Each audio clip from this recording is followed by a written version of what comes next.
Hare Krishna, a very warm welcome to our program on Srimad Bhagavatam study.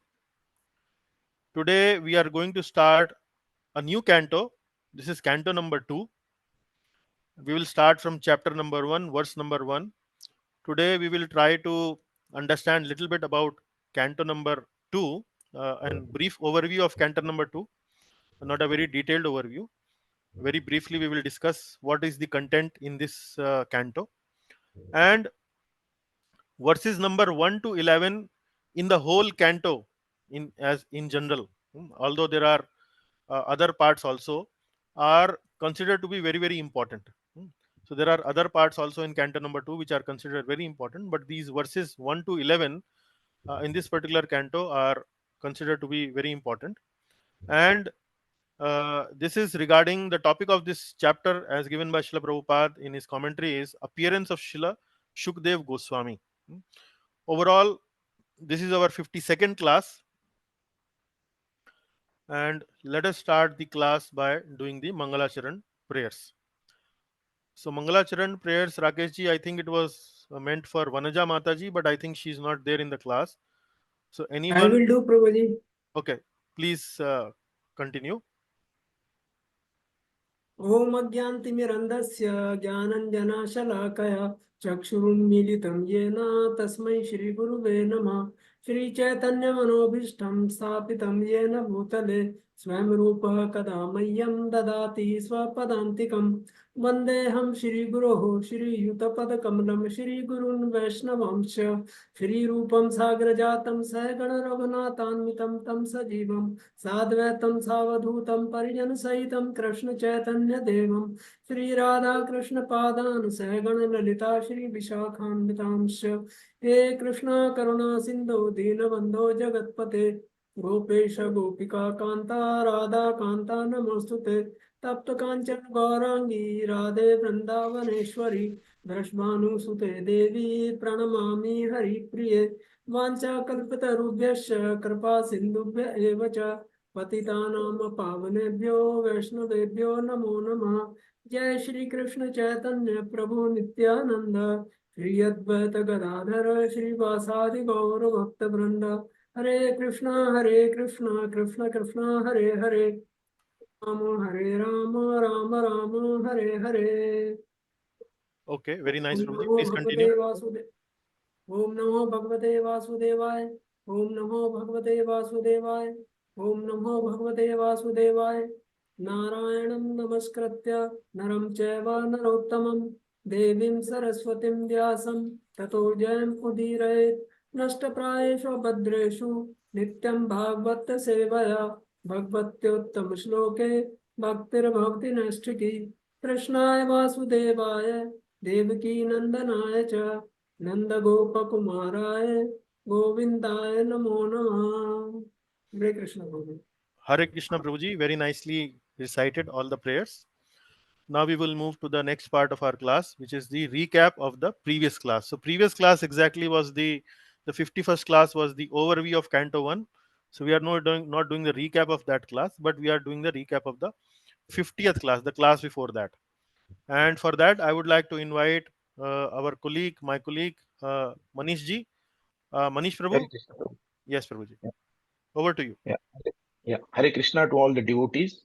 So, as Prabhuji said, we will discuss the class which was held on 12th May, and the again the topic was the appearance of Srila Shukdev Goswami.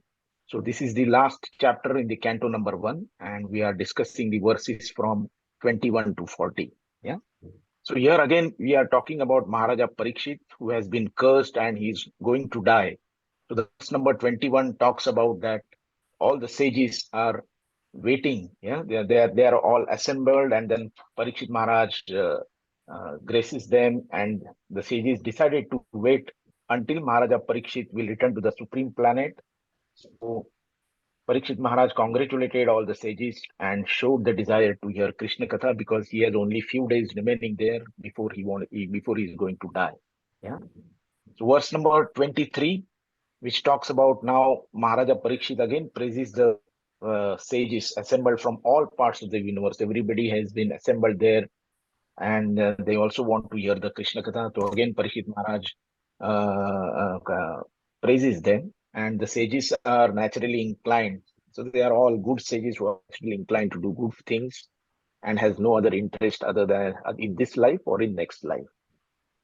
So again, verse number 24 now, as we have been discussing this about the two questions which again and again has been raised, is what is the duty of all our what is the duty of us in all other circumstances, unalloyed duty of everyone, and what is the duty of a dying person. So here Maharaja Parikshit wants to hear from the assembled sages and all that what is our duty, and this is what two questions we have been discussing. Yeah. Then we see verse number 25 to 28, we see the appearance of Srila Sukdev Goswami, who comes into this assembly. So we have been hearing this, the powerful son of Vyasadeva, Srila Sukdev Goswami, has been traveling all over the earth. Yeah. Suddenly appears in this assembly. The verse number 25 talks about this. Yeah, the appearance of Srila Sukdev Goswami. So all the sages honored Sukdev Goswami by raising from their seats. So we know verse 25 to 28, we are talking about the appearance of Srila Sukdev Goswami. So verse number 26, I will just give a brief summary of 25 to 28. So Sukdev Goswami was hardly 16 years old, and we know his body was delicately formed. He had an attractive face, and his neck was well formed like a conch shell. He was full naked, but the hue of his body reflected that of a Lord Krishna. So as we know, this is what has been described, that his body reflected as a Lord Krishna. The great sages honored Sukdev Goswami by rising from their seats. Yeah, so this is how they praised him, they glorified him. And then when we move to verses 29 to 31, Maharaja Parikshit receives Sukdev Goswami. This is what it tells. So Maharaja Parikshit, who is also known as Vishnu Rata, he is also the follower of Lord Vishnu. He bowed his head to receive the chief guest Sukdev Goswami and offered him the exalted seat. So we all know that Sukdev Goswami is a very exalted devotee. So they offered him the exalted seat in the in assembly. Sukdev Goswami was then surrounded by all the saintly sages and demigods, and all respected by all. So he was respected by all the sages, demigods, etc. Yeah. The sage Srila Sukdev Goswami sat perfectly pacified. He was intelligent and ready to answer any question without hesitation. So the purpose of Sukdev Goswami assembling there was, if people had or the sages had any question, he was ready to answer any question. So verses 32 to 40, feeling grateful, Maharaja Parikshit inquired from Sukdev Goswami. Verse 32 talks about Parikshit glorifies Sukdev Goswami by saying that you have sanctified us by your presence, and by your mercy we have become eligible to serve you. So verse 33 talks again that Maharaja Parikshit is simply remembering Srila Sukdev Goswami, our houses become instantly sanctified. And what to speak about when you are present in front of us. We are seeing you here, we are touching you, we are cleaning your feet, we are washing your holy feet. So what else we want? Yeah, just by remembering we get sanctified. Now you as a real person, you are appearing in front of us. So this is something very, very different, and we are seeing the as good as Lord, yeah, standing in front of us. Verse 34 talks about again, Maharaj Parikshit says that, "O saint, O mystic, yeah. So you are here as atheist cannot remain in the presence of personality of Godhead. So all the sins of man are immediately vanquished in your presence. Yeah? So in your presence, all of our sins are vanquished." Verse 35 to 36 talks about, so why Sukdev Goswami is appeared here? It is because of Lord Krishna's mercy and affection for Pandavas. Yeah, he has appeared in this assembly. So this is what the verse 35 to 36 talks about. Verse 37 again, Maharaja Parikshit asked Sukdev Goswami to show the way of perfection for all persons, and for especially who are going to die. So the same questions are again being raised by Maharaja Parikshit, that what is our duty, yeah, in all circumstances, and what is our duty if someone is going to die. Definitely we know we are going to die someday, but we have to start our services, or what is our duty. Yeah, that is what has been again raised in this assembly. Verse 38 again, Parikshit inquires what a man should hear, chant, remember, and worship, and what also he should do or he should not do. So that is what has been again raised there. What is our purpose of life? What should we hear? What should we chant? What should we remember? And how do we worship? Yeah? And what are the do's and don'ts? Yeah? That is what is the question. So again, verse 29, 39 talks about it is very rare to have association with Sukdev Goswami. As in the past also we heard that he hardly stays in the houses of a man, even long enough to milk a cow. So the presence of Sukdev Goswami in a house is very less of a time, was very rare. Yeah? And this is what he appears in the house as long as we take time to milk a cow. And the last verse 40 talks about, yes, now the assembled sages and Parikshit Maharaj wait for the response from Srila Sukdev Goswami. And I think in the next canto, Prabhuji will give us this nice katha in the next canto. Thank you very much, Prabhuji. Okay, thank you very much, Manish ji. Very nicely explained. So as you can see that in the previous last part of canto number 1, the stage is now set for Shukdev Goswami to recite Srimad Bhagavatam. Shukdev Goswami has appeared in the assembly of the sages. Everyone has accepted Shukdev Goswami to be the best possible speaker of Srimad Bhagavatam. In fact, his own father and his guru of his own father, Narad Muni, Vyasdev, both are there in the assembly. And Shukdev Goswami is now very well set to answer the two very important questions raised by Parikshit Maharaj. So we start with that in this second canto. Now, this is the overview map of the first chapter of the second canto. The title of this chapter is "The First Step in God Realization." So, in the beginning of this class, I forgot to change the title of the chapter. Maybe it is the same title as the 19th chapter, the first canto. I will change it afterwards. Actually, the title is "The First Step in God Realization." So, this particular chapter is divided into three parts. First of all, the two questions that have been asked by Parikshit Maharaj is what is the ultimate duty of the person in general, and is in specifically what is the duty of a person who is about to die. So the short answer is bhakti, and that Shukdev Goswami answers in the first 11 verses of the second canto of the first chapter. So practically speaking, the question raised by Parikshit Maharaj is very quickly answered by Shukdev Goswami in the beginning of the first canto, and not only beginning of the first canto, it actually beginning of the first chapter itself. So in that sense, the questions have been answered. But then he continues to elaborate upon the theme. He continues to elaborate upon the theme, and then uh, first of all, he gives the answer that it is bhakti. Then he uh, goes on further to elaborate on the theme and mentions that that in general we should understand that quality of life matters, not the quantity.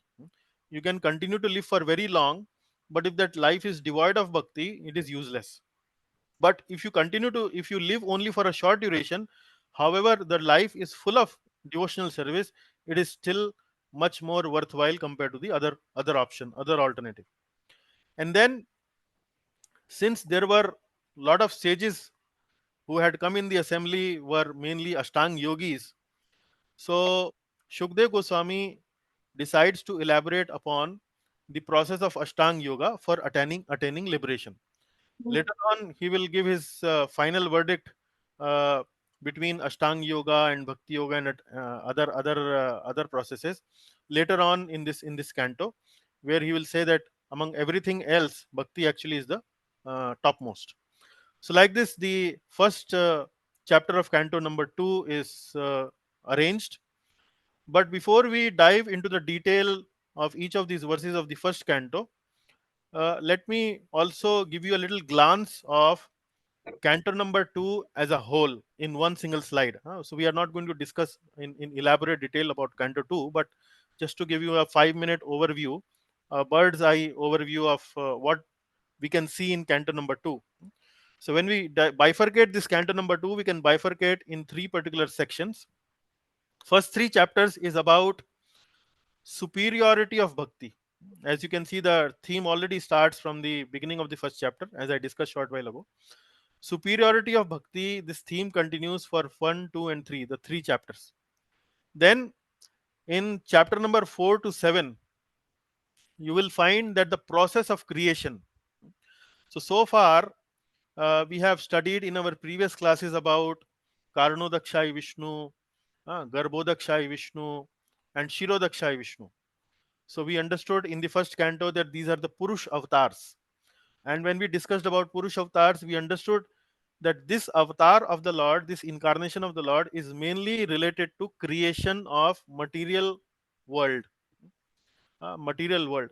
Uh, they are not related with the spiritual activities. They are mainly related with creation of material world. So so far we have discussed mainly about that Karnodakshay Vishnu is there, and then the various Brahmandas emanate from his pores, skin pores, and then among these Brahmandas, uh, the expansion named Garbhodakshay Vishnu creates a Garbhodak ocean from its sweat, and then lies floats on that Garbhodak ocean. Then a lotus emanates. So briefly, we have discussed this process in the past. But here in chapter 4, 5, 6, and 7, four chapters, the process of creation is elaborately described. You can see how this material world has been created. So this creation process we will study. Chapter number 8, 9, and 10, we will see there is a discussion where Lord is describing Chatushloki Bhagavatam. Chatushloki Bhagavatam means, like we have Chatushloki Gita, 10.8, 10.9, 10.10, and 10.11. So 8, 9, 10, 11, these four verses in Bhagavad Gita are known as, which describes the whole message, the overall message of Bhagavad Gita in four verses. Similarly, Srimad Bhagavatam also has Chatushloki Bhagavatam, where only four verses of Bhagavatam describes the whole subject matter of Srimad Bhagavatam. So certainly these are going to be very important verses, and we will elaborate them and discuss them in detail. And then ultimately, the 10 topics of Bhagavatam, the 10 themes of Bhagavatam have been elaborated in the end of the canto number 2. So these 10 topics of Bhagavatam, you will see that the whole Srimad Bhagavatam can be bifurcated in these 10 themes. And you will see that these 10 themes are described in the end. Overall, this canto number 2 is one of the smallest cantos of all of Srimad Bhagavatam. All of Srimad Bhagavatam has got 12 cantos. So this is one of the shortest canto, which has only 10 chapters. So although it is the shortest chapter, but it is also a very technical chapter, technical canto. Technical means, specifically you will see when we will discuss about process of creation. So it is very technical, and devotees may have to exert a little bit extra in terms of applying their intellectual faculty to understand the conceptions in this particular canto. So with this brief overview of canto number 2, we now go to our next slide, which is taking you a little bit back about canto number 1, where Parikshit Maharaj has raised these questions to Shukdev Goswami. And if you kind of bifurcate these questions into small parts, you'll see there are four small questions. What is the duty of a person? First one. The second one is, duty of a person is specifically at the end of life, somebody who is about to die. What is the duty of that person? And then what he should hear, chant, and remember. And then the fourth one is what he should not do. So, like Manish ji also short while ago gave a summary, and where he also uh, uh, uh, showed us these four different questions from Parikshit Maharaj. So you will see that Shukdev Goswami will answer all of these questions in the first 11 verses of the chapter number 1 of canto number 2. So these are the 11 verses that we are going to discuss today in some detail. So again, before we start our class, we would like to invite at least 2 or 3 devotees who may help I me. will. Okay, so Manish ji is also volunteered. I will do I also. can also. Okay. So we have Vrindavaneshwari Mataji, Manish ji, Rakesh ji, and Vrindavaneshwari Mataji. Okay. So we give this opportunity to Manish ji. So we have 11 verses. So we will divide 11, say something like 4, 4, and 3. Huh? So the last devotee will get 3, and the first two devotees will get 4 verses. So Manish ji, Yes, Prabhu. please recite together with me the very Yeah. first verse. Can I request to read first? Okay. So Vandana Mataji want to join first. Manish ji, is it okay? Yes, Prabhu. I will go second. So No anyway, worries. That's we good. also have this saying called ladies first, huh? Mataji's first. This is a little uh, Western saying, but it has a Vaishnava etiquette to it. So Mataji is first. So Vandana Mataji, Vrindavaneshwari Mataji, you can go ahead. So can you remember? Can you recognize the verse, the meter? Understood. Okay. So Jivan Prabhu responded, Anushtup, very nice. So 8 plus 8 plus 8 plus 8. Huh? So we know how to chant Anushtup meter. So please chant together with me. Shri Shuka Uvacha Shri Sukha Uvacha Variyan Eshate Prashnaha Varyanishite Prashna Krato Loka Hitam Nrapa Yato Loka Hitam Vripa Atmavid Sammata Pumsam Atmavrit Sammata Punsa Shrotavyadishu Yah Paraha. Shrotavyadishu Yaha Praha Excellent. Very nice. Paraha. Okay. Sri Yeah, Sri please read. Sukadev Goswami. Yeah. Please go ahead. Yeah. Sri Sukadev Goswami said, my dear friend, your question is glorious because it is very beneficial to all kinds of people. The answer to this question is the prime subject matter of hearing, and it is approved by all transcendentalists. Yeah. So, first of all, Shukdev Goswami congratulates Parikshit Maharaj for the wonderful questions asked. And he appreciates in this verse the questions asked by Parikshit Maharaj. He's saying, Varyan Esha Te Prashnaha. So, Prashna means question. Varyan means superior. Like we have, if you see sports, and if you watch the sports in Hindi, then they will give Varyata. Varyata means giving preference. So Varyan means very excellent, very nice, very good questions you have asked. Uh, Varyan Esha Te means yours. Esha means these. So these questions actually are very glorious, very nice, very superior quality questions. Why these questions are very superior quality? Because of Krito Loka Hitam Nirpa. Because these questions are actually meant for the benefit of the loka, of the people in general. Oh my dear king, these questions are going to do benefit to the people in general. Atmavit sammatah pumsam. Atmavit means people who are very knowledgeable in about the science of atma. Atma means adhyatma, a spiritual science. So people who are with means knower of the spiritual science. The atmavit sammataha. Sammata actually means sammati. Sammati in Hindi means agreement. They also agree. Uh, so those who are very exalted, very advanced in the science of spiritual knowledge, they agree to these kind of questions. So these are the questions that what you are asking are really very nice questions. And Shrotavyadishu Yap Paraha. Shrotavyadishu Yap Paraha. Paraha means topmost. Paraha means topmost. Shrotavyadi. Shrotavyadi means uh, those subject matters uh, which are worth listening, which are worth hearing. Shrotavya and Adi means etc. Shrotavya means hearing. So hearing etc. means the topics which are which we are supposed to hear. So there could be various classes, various categories of topics we should hear, but among all those topics which are worth hearing, this is the paraha, this is the topmost. So this is the way Shila Shukdev Goswami first of all congratulates Parikshit Maharaj, and uh, he congratulates him by giving these various examples.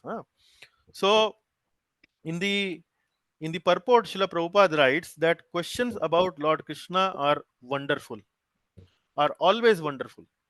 And if you remember in the first canto also, when the sages of Naimisharanya had asked these 6 questions, Sut Goswami appreciated the sages also. So your questions are really very good, really very nice, because they are related with Lord Krishna. So why questions are about Lord Krishna are wonderful?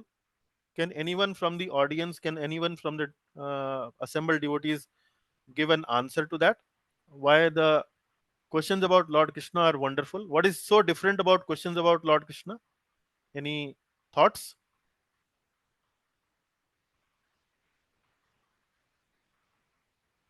Can you repeat your question, Prabhu?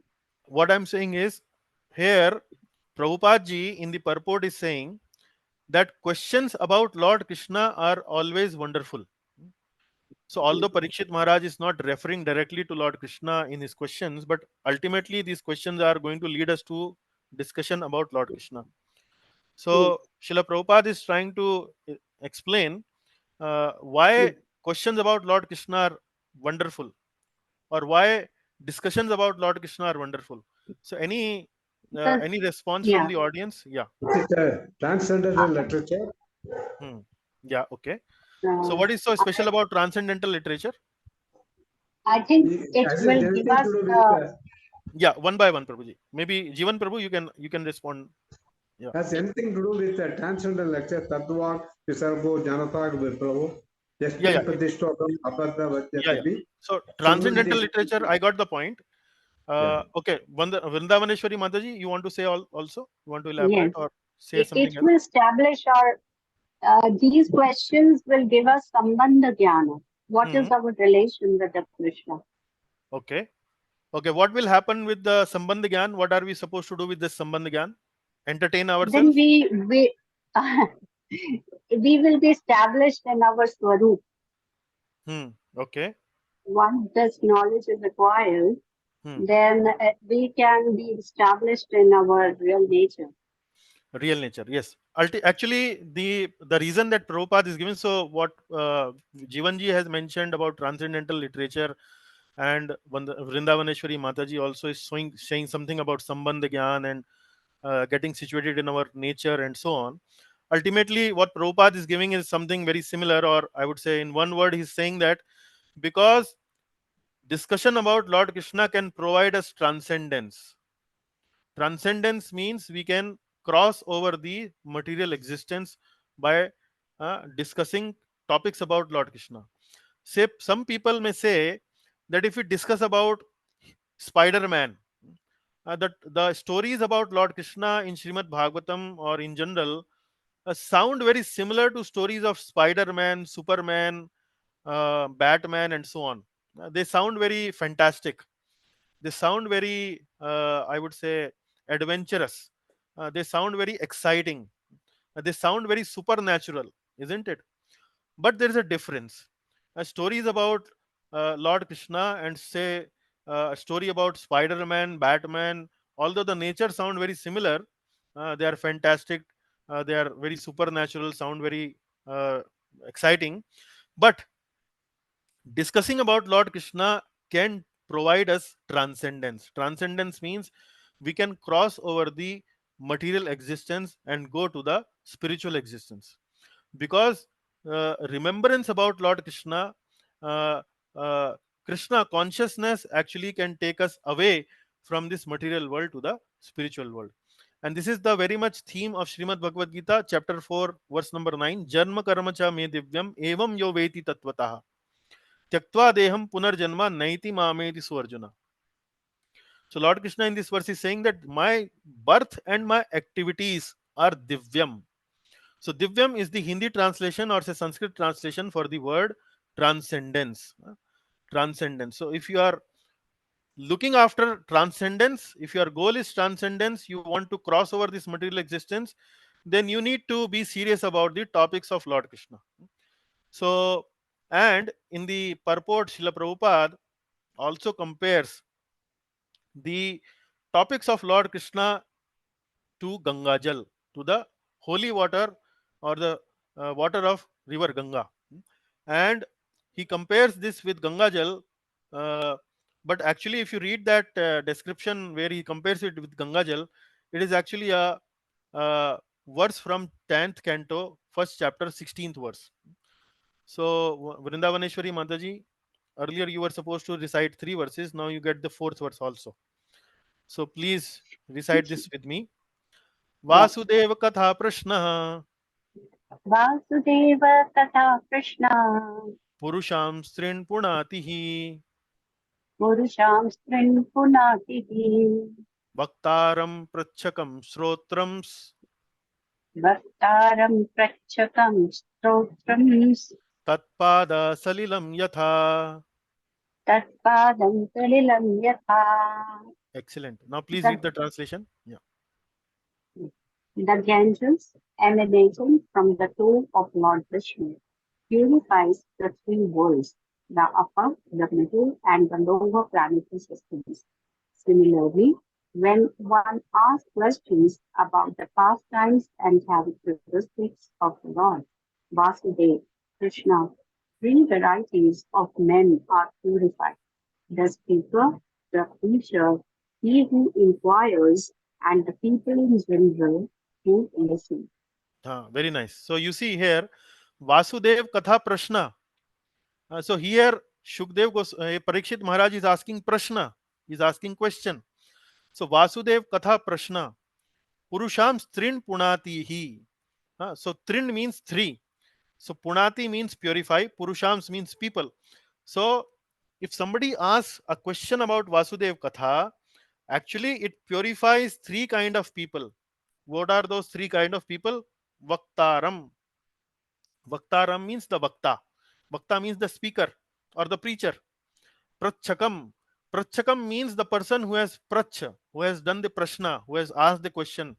And Shrotrams, and the people in general who are assembled. So if there are people who are also listening to this conversation, somebody has asked the question and somebody is responding to that question. So people who are in general who are not really actively participating but actually passively participating only by hearing, so these three kind of people are benefited. And it is compared to Ganga Jal, Tat Pad Salilam Yatha. So it is like, it is compared to Pad Salilam. Tat Pad Salilam. Tat Pad Salilam means the water emanating from the lotus feet of the Lord. It's like the water of the emanating from the lotus feet of the Lord, which is Ganga Ji, what is Ganga Jal, purifies the three worlds. Similarly, Prashna about Vasudev purifies three kind of people. So that is the analogy and that is the explanation. So in the end of the class, when we request people, when we request devotees to ask questions, so you can see here, if you inquire about Lord Krishna, you are also benefited. So it is benefit, the speaker is the benefited the most, the person who is asking the question is benefited the next, and then in general who are hearing about it, they are benefited in general overall. So like this. So this should give you some motivation to speak a Krishna Katha and to ask questions in Krishna Katha. So that is the idea. So you can elevate your status not only as a listener, but also as a question asker and also as the speaker. So like that. Okay, we go to the second verse. Mataji. Again, we Yes. have Anushtup Chan. Interesting Chan. Interesting verse. Uh, श्रोतव्यादिनि Rajendra Shrotavyadini Rajendra नृणां सन्ति सहस्रशाः Yunam Santi Sahasrasha अपश्यताम् आत्मतत्त्वम् Apashyatamātmatatvam ग्रहेषु ग्रहमेधिनाम्. Grahesu Grahamedinam Hmm. So now Graha here Graheshu Graha Medhinam, right? Okay, please read the translation. Thank you. Brahmedi has many things to chant, hear, and remember. Those persons who are materially engrossed, being blind to the knowledge of ultimate truth, may have many subject matters for hearing in human society or and Yeah. So if you remember earlier what we were discussing in the beginning of the class, that uh, the question asked by Parikshit Maharaj was what one should remember, chant, hear, and one what should not do. Hmm. So here now you see the questions. The answer from Shukdev Goswami is about what one should not hear, one should not chant, and one should not remember. So that is what he will be answering in second, third, fourth, and I think probably also in fifth verse. Fifth verse probably he will answer what one should hear and chant. So here what one should not do, second, third, and fourth, what one should not hear, chant, and remember. And then in the fifth one he says what one should hear, chant, and remember. So like this I'm connecting how the questions were asked and how the response is now developing. So he's first of all referring to those people who are graha medhis. So graha medhis are those people who are very much attracted to graha. Graha means what is there in the graha, what is there in our house, our family. Immediate family means wife, children, sometimes maybe parents also. uh, so that is typically will define graha, and maybe the objects of graha, maybe the graha itself, or the car standing in the graha, or the property, or the asset, whatever. So a person who has a lot of attraction, attachment to graha is known as graha medhi. So here what Shukdev Goswami is saying, those persons who are materially engrossed, being blind to the knowledge of ultimate truth, have many subject matters for hearing in human society. Many subject matters for hearing in human society. So they have sahasrashaha. So you see this word here, uh, sahasrashaha. So sahasrashaha means they have thousands and hundreds of topics to discuss, but they are apashyatam atma tattvam. Apashyatam atma tattvam means, what do you mean by pashyat? Pashyat means to see. Apashyat means not to see. Atma tattva means subject matter, or tattva related to atma, tattva related to spiritual subject matter. So these people are apashyatam atma tattvam. They are blind, they are literally they are kind of unaware of the ultimate truth, the knowledge of atma tattva. Yeah? And then they are actually graheshu graha medhinam. So shrotavyani rajendra nrinam santi sahasrasha. Hmm. So those people who are graha medhis, they have many topics to discuss, many topics to discuss. Now there are two words, grahamedhi and grahastha. Grahastha and grahamedhi. So grahastha is typically the word which is used for householder, but in general it is used for or in particular it is used for a householder who is established in Krishna bhakti, who has Krishna bhavna in his heart. So that is known as, that person is known as grahastha. And then the other word is graha medhi. Graha medhi means a person who is only attached to the family and the house. Me and my family is the slogan. Uh, that is the main uh, topic of attraction for the graha medhi. And many topics to discuss. Many topics to discuss. Now, as you can see in the picture, this gentleman is reading the newspaper. So in the newspaper, you will find so many topics that come in the newspaper, like politics, science, social topics, financial topics, sports, and many topics. So they have many topics to discuss, many topics to read, but they don't have the time to discuss the right topics. What are these right topics? How to get rid of birth, death, old age, and disease, because they are really blind. Apashyatam atma tattvam, they are really blind to atma tattva. They don't know, uh, is there any next life, Is there any life after this life? They don't have any idea about it. So they think that this is the only life, and satisfying their senses, enjoying this life, live life king size, just do it, enjoy, eat, drink, and be merry. These are the slogans of these people. Agla Janam, are who has seen this next life? These are all topics which are discussed by some foolish people, some foolish spiritualists, some foolish so-called. Uh, uh, they call themselves as religionists. So these are the topics that are discussed by these people, but they themselves don't believe in it, and that is why they don't have any interest, any liking for spiritual life. Their main philosophy is high living and low thinking. A spiritual person, a spiritually inclined person, thinks simple living and high thinking. But a Graha Medhi's main philosophy in life is high living and low thinking. They are always trying to improve upon their material life, and they don't have anything much to elevate in terms of their thinking, in terms of their consciousness, and so on. So they are always low thinking. So like this, these are the Graha Medhis, and that is how they uh, destroy their life, they waste their life. The important question of life are, who am I? What should I do? What is my future? And how will I get deliverance? Because they don't have any conception about future life, they don't even think or bother about how will I get deliverance. So these are the, that is why they don't have any focus on spiritual subject matter, and that they have many thousands and hundreds of subject to think upon. So that is the uh, description about the second verse. Now we go to the third. Mataji, so Yes, this is our fourth one. Okay.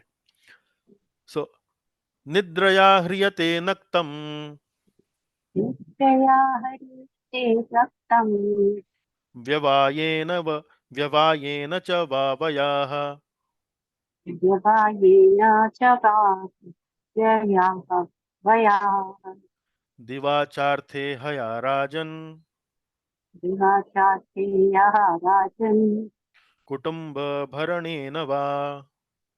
Kutumba Bharaneva. Hmm. Now Typical please. activities of Grahamedhi. The lifetime of such an envious householder is passed at night, either in sleeping or in sex indulgence, and in the daytime, either in making money or maintaining family members. Yes. So nidraya means sleeping. Hriyate means to destroy, to waste. Naktam is meaning night. Vyavayena means sexual indulgences. Chava vayaha. Chava vayaha. Vayaha means the lifespan. So these people, they spend their night either in sleeping or indulging in sexual activities. So this is the typical activity of a Grahamedi in the night. And what do they do in the day? Diva. Diva means day. Like you will hear this word in Hindi, Diva Swapna. Diva Swapna means those people who dream in the day. So normally nobody dreams in the day. People would dream in the night. But Diva Swapna actually refers to something, some thought which is actually not very tangible. So that is we call it Diva Swapna. So Diva actually means day. Diva Charthe Haya. Diva Charthe Haya. Cha means also. Arthe Haya. Artha means arthik. Ihaya means development. So they spend their day uh, in monetary development, or I would say you can say in earning money. So Charthe Haya. And then Rajan is actually responding to Parikshit Maharaj. And Kutumba Bharanenava. Kutumba Bharanenava means maintaining family members. So night is spent in sense gratification and sleeping, and day is spent in doing hard work. For whom? For the family members, to feed the family members, to keep family members satisfied, happy, and so on. That is the whole boundary of activities of a Graha Medhi. He doesn't think beyond this. So it is not that uh, maintaining the family is something which is condemned here. No, one should maintain the family, one should earn money also, but making money, earning, and maintaining the family alone and the only goal of life is something which has been condemned here. So that is not something uh, we should only limit ourselves to. That we have to earn money in, we have to maintain our family, certainly, but we also need not forget the higher purpose of life, the higher goal of life, which is transcendence, which is actually coming out from this material existence. So that is something we need to be worried about. So typical definition of a success of a grahamedhi. Can you the audience or the assembled devotees, can somebody suggest what would be the typical key, uh, what I would say, uh, KPIs means key performance indicators. So in the companies these days we talk about KPIs means key performance indicators, means those indicators which will tell us that we are doing okay, our performance is going okay. So like for example, one key performance indicator would be uh, that you delivered something which made a lot of money for the company, maybe $1 million you saved for the company, so it become a key performance indicator, like that. So what do you think a key performance indicator for a graha medhi would be? How would he how would he uh, uh, judge that he's successful in life? Can somebody give me a few examples?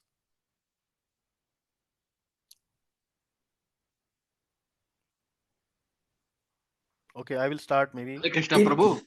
Yes, Prabhu is Vinay ji. Money. success in material life So and what would be elevation. an example, live graphic example? Success in material life is a general thing, Okay. but example. So So how do you think maybe people in general in society define their success? Maybe men. maybe he's having a well. I mean, he's well. What you call? He's and living in a cars. comfortable life Huh. with his how good house and all facilities. Good house. Okay. So that is what I'm asking. A Yeah, big house. yeah, big A house. big house. So bigger the house, the more successful I am, isn't it? Yeah, yes. Then what could be anything more? Maybe Maybe in the, other paraphernalias attached to it. huh, like Luxury to bank balance. bank balance, luxury Bank things. balance, maybe 50 crore rupees or maybe Yeah. 100 crore rupees or whatever. That is success. So sometimes ladies also have different Good, parameters of success. Beautiful sari.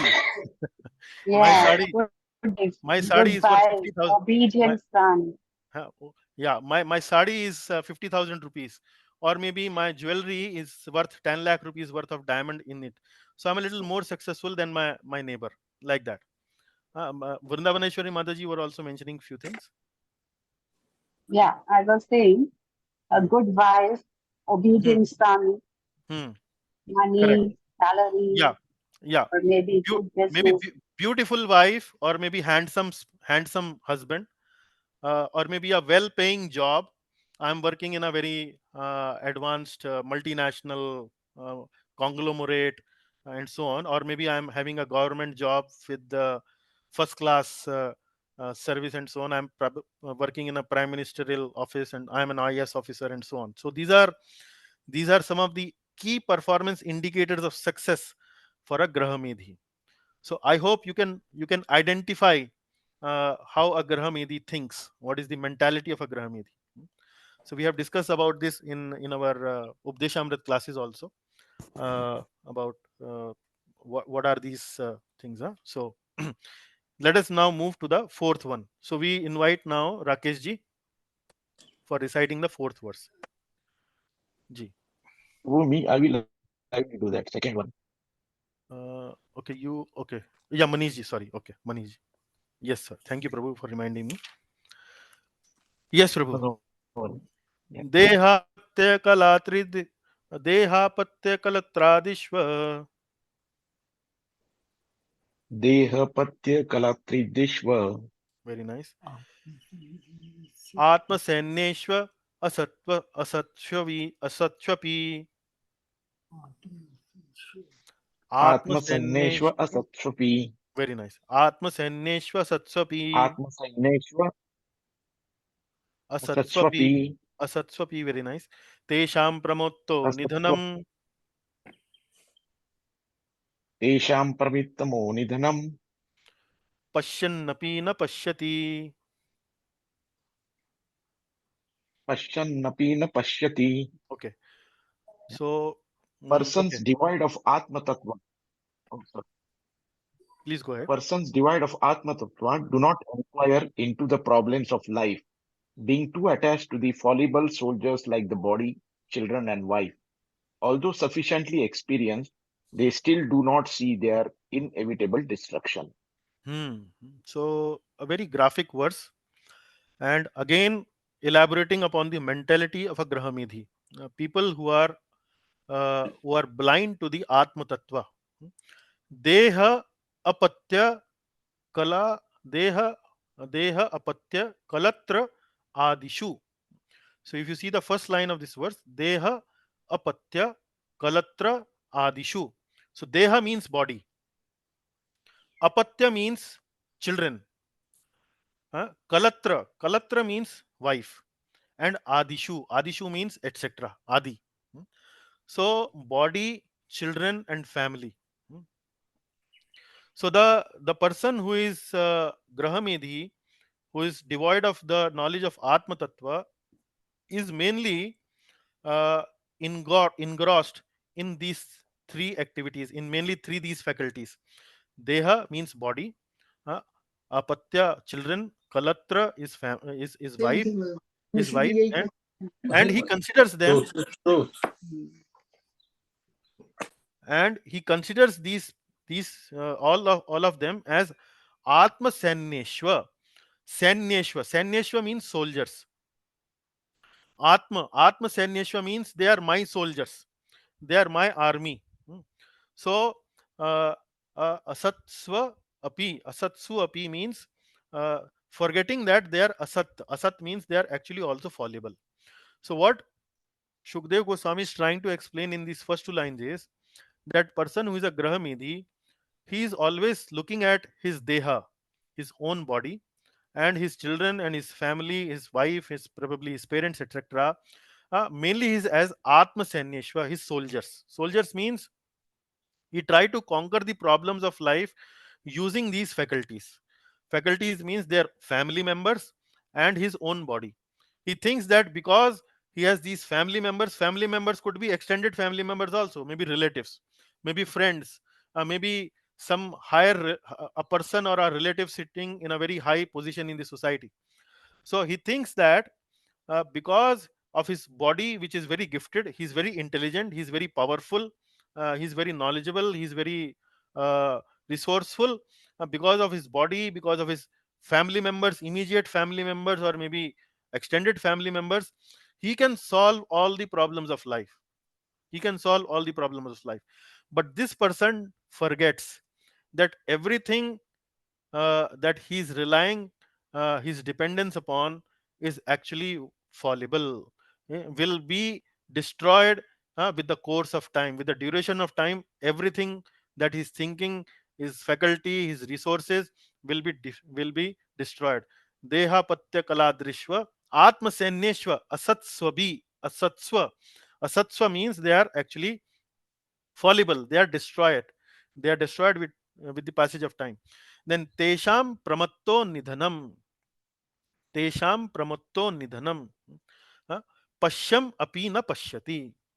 So sometimes you will see that in our family we also have parents, uh, and we see that our parents pass away, our parents die. But despite seeing that the parents have passed away, parents have died, uh, eh, tesham pramatto means very much attached. Nidhanam, uh, he's so attached to them despite seeing that they have died. My family members are dying, parents have died or will die, or my grandparents have died, my great great grandparents have died. Despite seeing that they are nidhanam, they are subject to death, he's still pramatto. And pashyan api na pashyati, na pashyati. So he sees but he does not sees. पश्यान अपि न पश्यति, मतलब देखने के बाद भी वो नहीं देख पाता है. He experiences it but does not realizes it. What it means is he experiences it but he does not realizes it. So again a very graphic verse, again a very important verse which jolts us from our Graha Medhi consciousness, from our Graha Medhi consciousness, and tries to bring us to this uh, to this truth that, sir, my dear sir, where you have where you have invested all your attraction is actually fallible, is actually destructible. So you see your parents, your grandparents passing away, but still you are attached to your family, your house, your prestige, your job, your power in the society. You are attached to them. So this is something which is very much explained in this verse. So this person, because of lack of spiritual knowledge, he does not believe that there is a future life also, and because he does not believe there is a future life, he does not have any idea about what to do about my future life, and he continues to develop his attachment to his family. Devotees, on the other hand, they see their family as the gift of Lord Krishna. They see them as Vaishnavas. So when they serve their family, they are actually serving Vaishnavas. They are doing Vaishnav Seva, and they are not unaware of this fact that they are one day they are going to leave this. So they develop the attachment but don't develop the blind attachment to the family. They still have a good understanding of what they are supposed to do, and they have one day to leave this house, their family, and have to move on. So with this they develop some vairagya, and they develop bhakti towards the Lord, and they are not blindly attached to their family. So this is the main purport of this verse. Okay, fifth one, Manish ji. Yes. So now let me give you a little background. Now in the second, third, and fourth verse, he has explained what Shukdev Goswami has explained, what not to hear, what not to do, where not to develop our attachment, what not to chant, remember, uh, and speak, what not to chant, hear, and remember. These three things he have given in second, third, and fourth. Now in the fifth verse he will say what we are supposed to chant, hear, and remember, what should be chanted, heard, and remembered. So here please, tasmat bharata sarvatma Tasmat Bharata Sarvatma bhagwan ishvaro harihi Bhagwan Ishvaro Harihi श्रोतव्यः कीर्तितव्यश्च Shrotavya Kirtivyascha स्मर्तव्यस् स्मर्तव्यच्छेत्त स्मर्तव्यच्छेच्छताभयम् Smartasva Chechadabhayam स्मर्तव्यच्च इच्छताभयम्. Smartavayascha Chethabhayam. Little tongue twister. Yeah, thoda don't sa. don't worry. Yeah. So tasmat bharata sarvatma. Okay, please read the translation, Prabhu. Yeah. O descendant of King Bharata, one who desires to be free from all miseries must hear about, glorify, and also remember the personality of Godhead, who is the super soul, the controller, and the savior from all miseries. Hmm. So tasmad means therefore. Therefore Bharat is referred here for Parikshit Maharaj. Sarvatma, Bhagwan, Ishvaro, Hari. So here three aspects of the Supreme Lord have been presented: Sarvatma, Bhagwan, Ishvaro, Hari. Now here, although it is not mentioned directly, but you can see uh, the understanding of Shukdev Goswami about the audience that is presented or that is assembled in front of him. So he understands that there are transcendentalists, there are different sages that have come from different planets, different parts of the Earth planet, and so on. But they don't actually have a very similar way of transcendence. They are transcendentalists, but they are transcendentalists of different categories and different types. So one category of transcendentalists could be yogis. One category of transcendentalists could be bhaktas, and one category of transcendentalists could be karma yogis or karmis. So Sarvatma is being referred to something like Paramatma. It is being referred to mainly yogis. So yogis typically meditate on the Paramatma in the heart to attain the impersonal liberation. Then Bhagwan.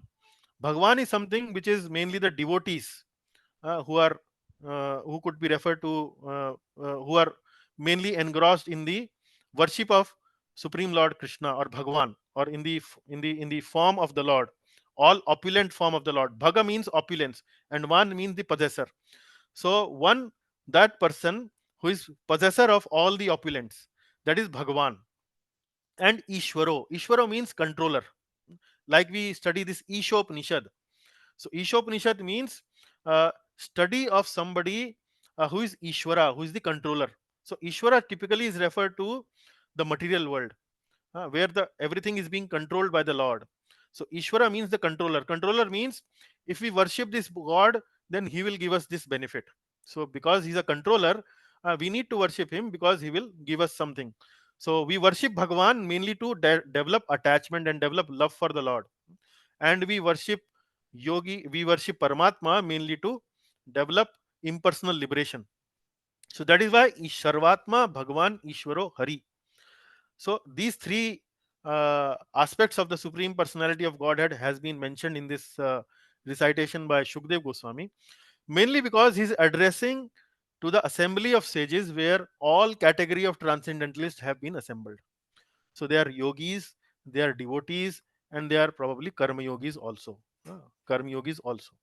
So dhyan yogis, jnana yogis, uh, bhakti yogis, and maybe karma yogis. All category of people are present here. So therefore, Bharat, Sarvatma Bhagavan Ishvaro Hari. Hari means one who steals all our auspiciousness. So Hari Shrotavya Kirtitavyascha Smartavyas cha Ichhata Bhayam. So what is being mentioned? What are we supposed to do? Shrotavya. Shrotavya means hearing. Kirtitavya. Kirtitavya means glorifying. And Smartavya. Smartavya means remembering. Cha Ichhatam Bhyam. Abhayam. Abhayam means it gives us fearlessness. It gives us fearlessness, or you can say independence. So uh, if you are doing iksha, if you are doing desiring to be free from all miseries, ichhata abhayam, all fear, you are trying to free yourself from all kind of fear, then you must hear about, you must do hearing shrutavya, you must glorify, and you must remember who? Supreme Personality of Godhead.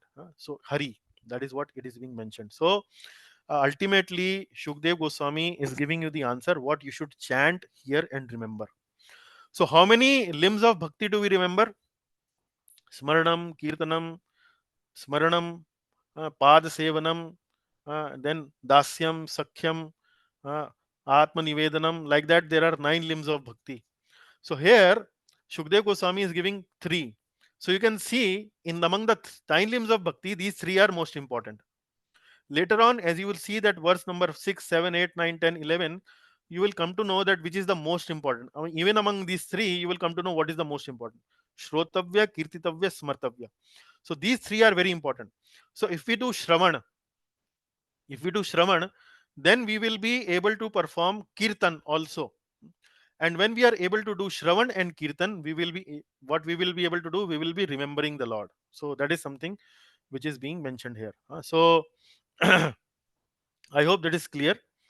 Let me see if there is any other point I need to share with you.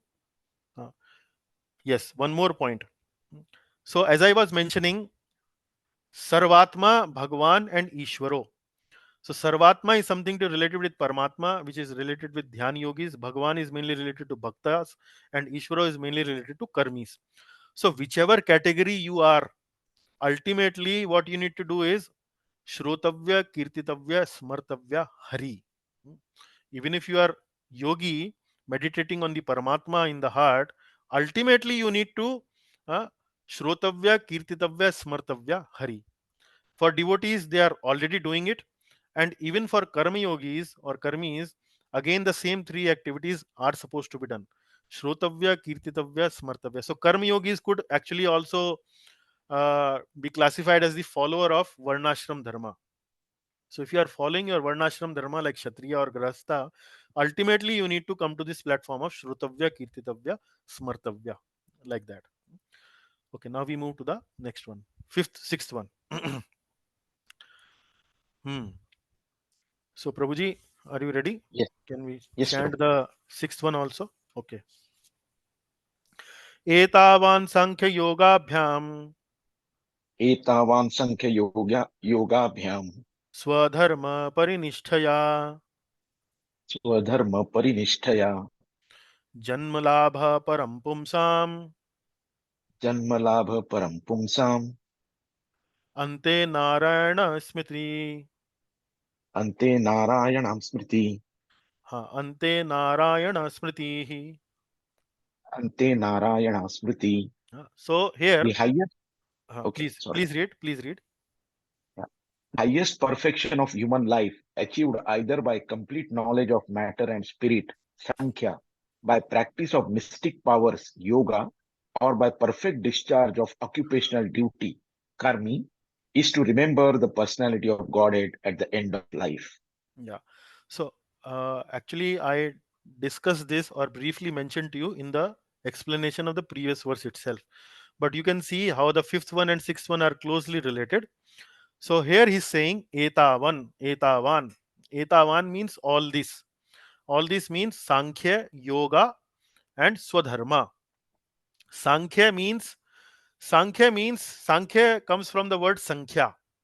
Sankhya means counting. So counting means this, we count 1, 2, 3, 4. So actually Sankhya means analyzing. When we analyze, we divide the subject matter into different parts. And that is why it is known as Sankhya. Sankhya means 1, 2, 3, 4. Different parts we divide it. So similarly, when we want to study about the reality of life, uh, the truth of life, what this life is for, why is this life, why for this purpose actually I am here, all this. So such a person, when he goes into analysis, he analyzes in the way that he tries to divide the subject matter into two parts, like what is matter and what is spirit. Like we discuss in Bhagavad Gita also, you are this body, you are a spirit soul. So that is Sankhya. Sankhya means dead matter or bodily or material things one side, and spiritual like Atma or Paramatma, like that. It is on the second side. So we try to study Atma or spiritual subject matter and differentiate it from matter, dead matter. So that is the subject matter of study of Sankhya. So this is also a way to understand the reality of life, truth of life, and progress towards the Supreme Lord. So the highest perfection of human life achieved either by, now various paths are given: complete knowledge of matter and spirit, this is Sankhya, and then yoga bhyam means knowledge of yoga. Knowledge of yoga means the people who are uh, actually focusing on the meditation on the Paramatma aspect, by practice of mystic powers, that is yoga. And then, or by perfect discharge of occupational duty, then the next word is Swadharma. Swadharma means somebody is situated in the dharma of Kshatriya, somebody is situated in the dharma of a householder. huh? But even if you are situated in either of any of these, Sankhya, Yoga, or Swadharma, ultimately, what are you supposed to do? Ante Narayana Smriti. And what is the category of this Ante Narayana Smriti? Janma Labha Parah Pumsam. Janma Labha Param Parah Pumsam. So, the Janma Labha Para means the best benefit. The best benefit for a human being is Ante Narayana Smriti. Ante Narayana Smriti. So you may practice Sankhya Yoga, or you may practice Karma Yoga, or you may practice something else, uh, Sankhya or Dhyan Yoga or whatever. Ultimately, if you are practicing it uh, with full realization and whatever, but if you are not doing Ante Narayana Smriti, then it is Shrama Evahi Kevalam. Then it is what? Shrama Evalahi Kevalam. Dharma, what was that verse in Srimad Bhagavatam first canto? Dharma swanisthita pumsa vishwaksena katha suya na utpadyedi yadiratim shrama eva hi kevalam. So you might be situated in your dharma, but ultimately, if you don't develop ruchi in Vasudev Katha, Vishwaksena Katha Suya, na utpadye diratitim, if it does not develops attraction for the Supreme Lord's Katha, then it is Shrama Evahi Kevalam. So here you can see the last line, Ante Narayana Smritihi. Ante Narayana Smriti. So whatever you may do, but Antakal you have to do Narayana Smriti. Then only you will be successful. So if you see the Srimad Bhagavatam, we see the example of Bharat Maharaj. So he could not do Ante Narayana Smriti. He developed this consciousness for attachment of the deer and hence got the body of the deer. Similarly, we have Puranjan Maharaj. We see that later on in Srimad Bhagavatam, it is described that he develops attraction towards his wife. So as a result, he gets a body of a lady, body of a woman in the next life. So ultimately, whatever we may do, we have to come to the bhakti uh, platform only. So why go here and there? Why do sankhya? Why do yoga? Why do karma yoga? Ultimately, if we have to go to bhakti, why not start with bhakti itself? So that is this sixth verse. We move to the seventh one. Yes, Prabhu. Please read the Yeah. translation. Proof of realization of the Lord.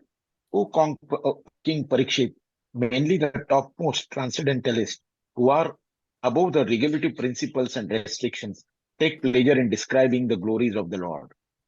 Hmm. So here, after describing these first six verses, so what he has described, what not to do, hear, chant and remember, and what to chant, hear and remember. Ante Narayana Smriti. Ante Narayana Smriti. And Shrotavya, Kirtitavya, Smartavya. Hari. Shrotavya, Kirtitavya, Smartavya, Hari. And then Ante Narayana Smriti. So these are the things that we need to chant, remember, and hear. And uh, what we are not supposed to do, there we had discussion about Grahamidi. Now, in order to substantiate his claim, he's giving this seventh verse where he's giving proof of realization of the Lord. So he's saying mainly the topmost transcendentalists who are above the regulative principles and restrictions take pleasure in describing the glories of the Lord. Now he's talking about topmost transcendentalists.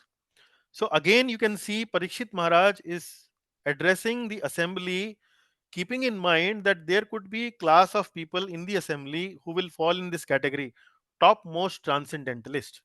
And if you see the verse, Prayan Munoyo Rajan Vritta Vidhi Shedhatha Nairgunyastha Ramante. Nairgunyastha Ramante. Nairgunya means people who are transcendentalists, who are above the gunas, who are above sattva guna, rajo guna, and tabo guna.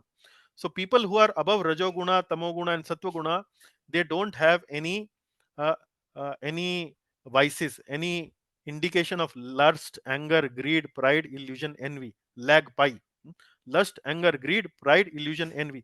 They don't have any trace of these emotions in their heart.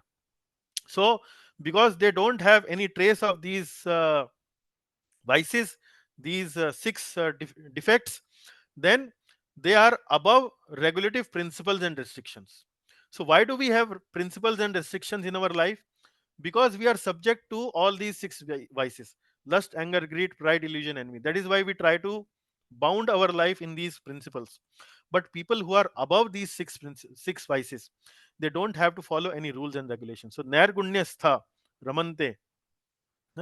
So mainly the topmost transcendentalists who are above the regulative principles and restrictions take pleasure in describing the glories of the Lord. So even if you are very advanced, you are a yogi, you are a Sankhya yogi, you are a Dhyan yogi, by your process of Sankhya yoga, by your process of Dhyan yoga, you have advanced to the level that you have conquered lust, anger, greed, pride, illusion, envy. Even then, you such people also take pleasure in describing the glories of the Lord. So if you see the picture here, So what do you see in the picture here? You see the four Kumaras, Sanat, Sanat Kumar, and so on. There are four Kumaras. So these four Kumaras were mainly attracted towards the impersonal Brahman aspect of the Lord. But one fine day, when they went to Vaikuntha in order to meet Lord Vishnu, and they smelled the fragrance of the tulsi leaf emanating from the lotus feet of the Lord. So when they smelled the fragrance of the tulsi leaf, they immediately became devotee. They were very much attracted toward the fragrance of the tulsi leaf. So the point is, even if you are a very advanced transcendentalist, you may not have attraction toward the Supreme Lord. But if somebody discusses the topic of the Supreme Lord with you, these people are also attracted to such topics. So what Shukdev Goswami is trying to say here is, he's trying to introduce a new theme here, that topmost transcendentalists who are already liberated soul, who are beyond rules and regulations, they also feel attracted towards the Supreme Personality of Godhead, topics related to Supreme Personality of Godhead. And now you will see Shukdev Goswami will give his own example in the 8th verse. So we request now Rakesh ji to read the translation of the 8th verse. Superiority of bhakti. Hmm. At the end of Dwapar Yuga, I studied this great supplement of Vedic literature named Srimad Bhagavatam, which is equal to all the Vedas from my father, Sri Dvaipayana Vyasdev. Hmm. Now he is giving his own example. I myself was actually a Nirgunya, was situated in Nirgunya. Nirgunya means he was saying that I was also something like a transcendentalist, free from lust, anger, greed, pride, illusion, envy. But at the end of Dwapar Yuga, I also studied this great supplement of Vedic literature named Srimad Bhagavatam. And from whom did I study this great literature? I studied it from my father, Srila Vyasdev. So here you can see in the picture where Vyasdev is narrating and Shukdev Goswami, the blue-bodied personality, sitting as student and studying Srimad Bhagavatam along with other disciples of Vyasdev. So uh, and Vyasdev has been described as equal to all the Vedas from my father, Srila Dvaipan Vyas. So here we need to understand 2 points. If we have to study Srimad Bhagavatam, we have to study from the right person. We cannot study from Srimad Bhagavatam from somebody who have made Srimad Bhagavatam as a commercial activity. Commercial activity means some people uh, some people actually use Srimad Bhagavatam to organize 7-day saptahs, where people for a commercial purpose go and speak about Srimad Bhagavatam. The devotees also actually come there mainly for some so-called spiritual benefit, but ultimately, though, they really don't have really devotion in their heart for the Lord, and so on. So we should not hear from such people. We should hear mainly this knowledge from people who are something very advanced, pure devotees of the Lord, and then we ourselves also have some inclination like that for studying Srimad Bhagavatam. And then Srimad Bhagavatam is mentioned here, which is equal to all the Vedas. So if I read the verse, idam Bhagavatam nama Puranam Brahma Sammitam. Puranam Brahma Sammitam. Brahma Sammitam. Brahma Sammitam means, Brahma means also referred to as the Vedas. Brahma Sammitam means is the essence of the Vedas. So essence of the Vedas typically is Brahma Sutras. So Srimad Bhagavatam is the natural commentary on the Brahma Sutras. So here these 2 points are there, that Srimad Bhagavatam is actually the essence of the Vedas, and in order to understand this essence of the Vedas, I have studied this with from my own father, who was already learned in Srimad Bhagavatam. So here in the purport, Srila Prabhupada gives one analogy. He says that if somebody wants to become a doctor, he cannot go to the market, purchase the medical books, simply read the medical books and become the doctor. Have anybody become a doctor like that in ever? No. We go to a medical college, we purchase the medical books, and we understand those medical books in the association of a senior doctor. Then only we understand the medical science. Simply, if we start studying these medical books, we cannot understand these medical books like that. So similarly, this Srimad Bhagavatam can be understood only by somebody who has understood Srimad Bhagavatam by deliberation, by practice, by serving his own guru. Actually, the subject matter, spiritual subject matter, can be understood uh, when when our spiritual master is merciful to us. By receiving the mercy of the spiritual master, we can understand the spiritual subject matter. Material subject matter may require a lot of intelligence, or may require a lot of research capability and so on. But spiritual subject matter largely depends upon the mercy of the spiritual master, and we receive the mercy of the spiritual master if we study it with faith, we study it with the mentality of seva, service, and so on. That is how these spiritual subject matters are revealed to us. That is the point. Okay, ninth one, Prabhu. This is the verse. We will recite this.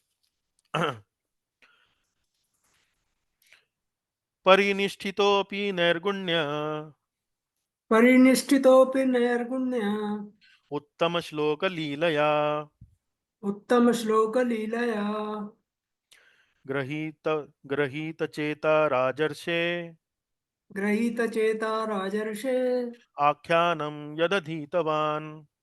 आख्यानं यदधीतमान्. So here Shukdev Goswami is saying that I myself. Okay, Prabhu, please read the translation. Yeah. O saintly king, I was certainly situated perfectly in transcendence, yet I was still attracted by the delineation of the pastimes of the Lord, who is described by enlightened verses. Parinishthito pi nirgunya. Nirgunya means above the gunas. Nirgunya means no gunas, no traces of gunas in our consciousness. Parinishthito. Parinishthito means situated. I myself was situated in Nirgunya, above the three modes.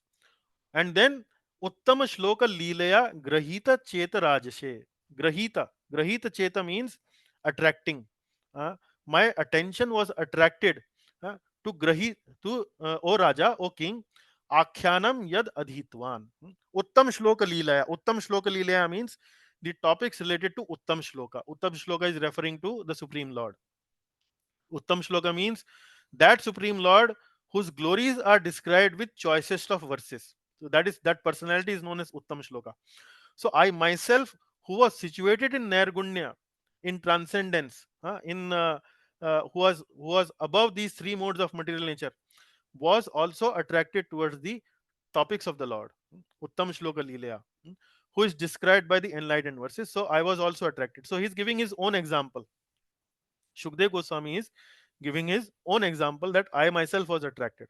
So, uh,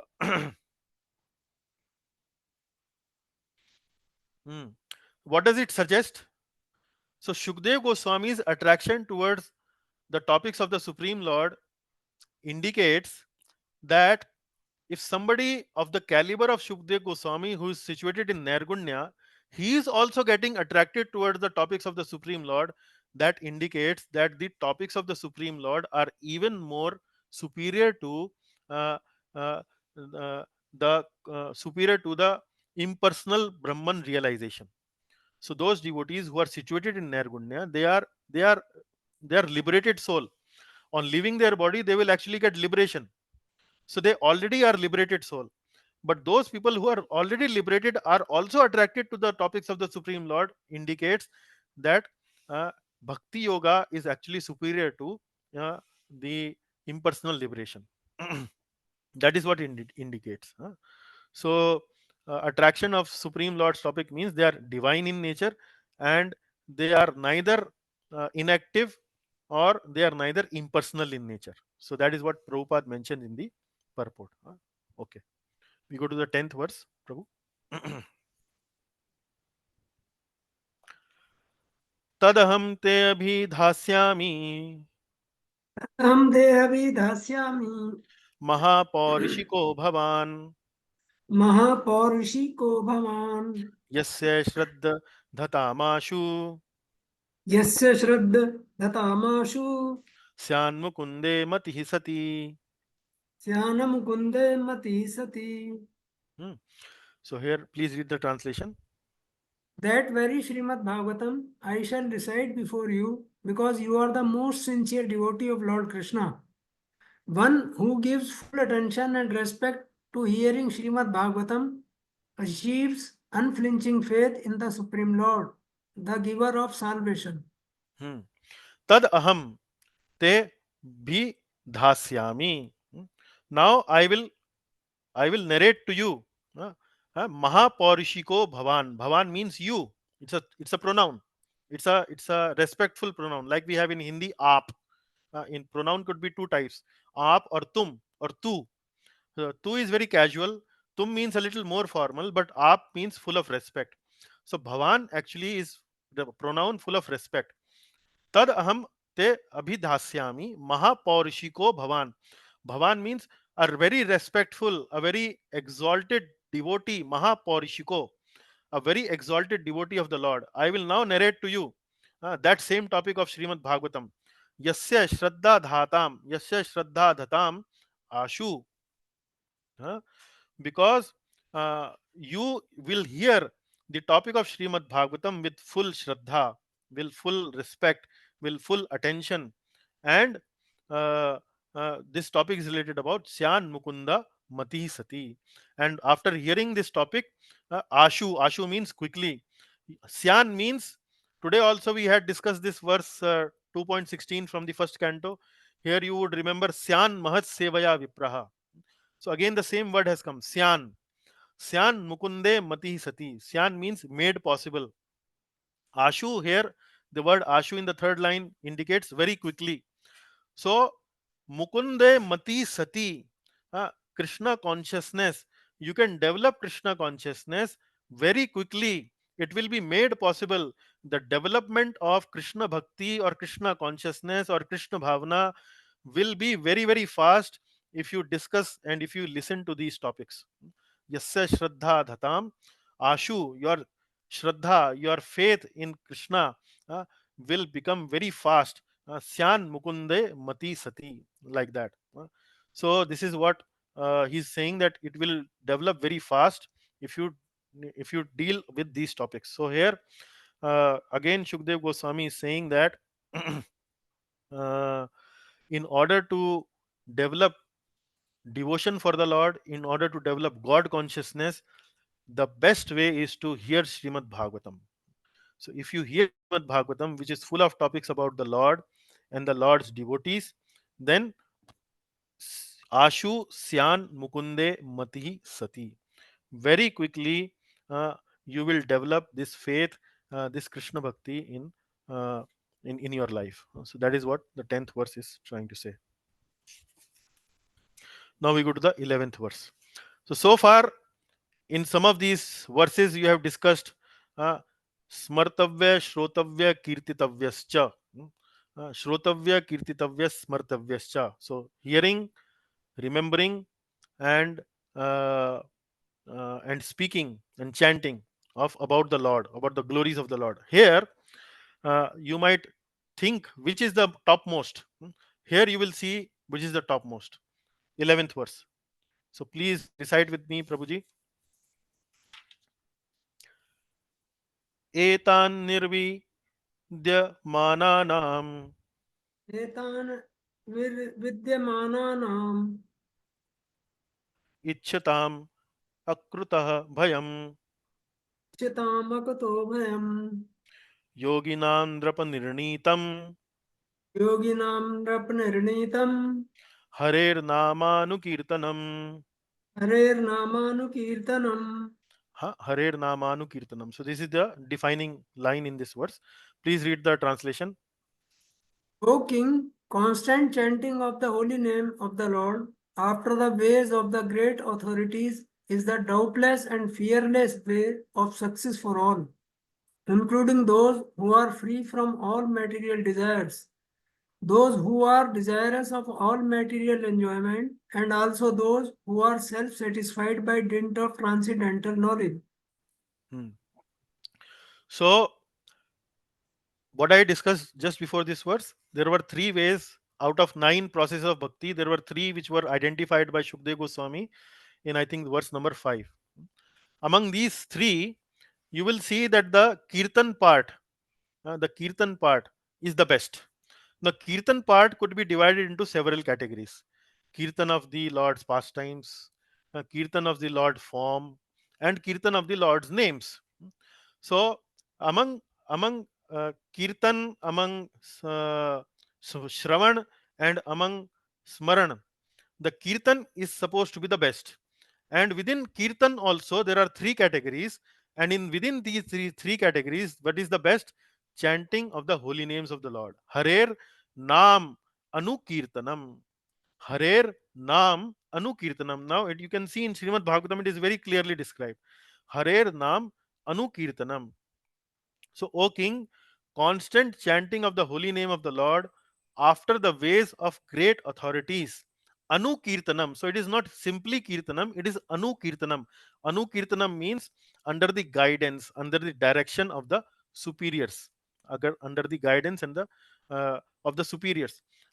Uh, is the doubtless and the fearless way of success for all. Etan, Nirvidya Mananam, Ichchatam Akuto Bhayam.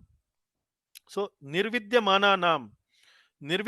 Nam means who are free from all kind of desires, including the desire of liberation.